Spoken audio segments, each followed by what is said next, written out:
One of the common things that you will find in Southern California now these days is street vendors.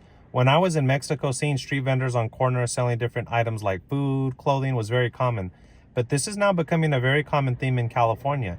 And not just in certain parts, this is now becoming prevalent in many different areas. I'm in a city called Canoga Park, and just up the street, you have the city of Woodland Hills. Woodland Hills is right before you hit cities like Calabasas. These are very wealthy neighborhoods many times.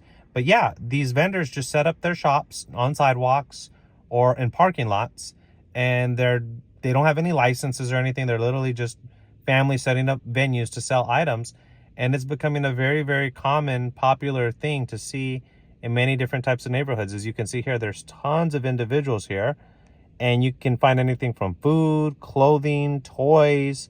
I saw some lady selling like some different types of plant type things, some decor.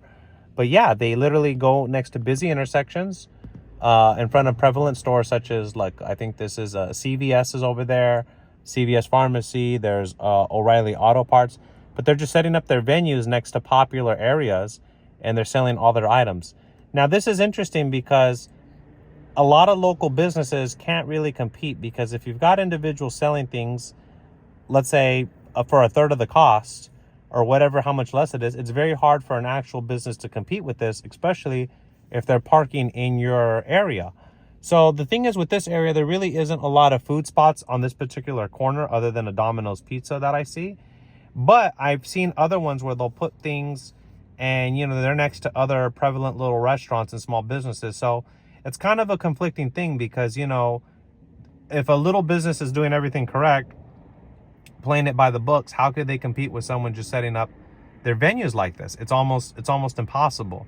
So, but again, with the cost of California being so high, people are trying to find ways just to survive. So it's one of those situations. So anyhow, this was just for you guys to see. This is a very common theme in Southern California.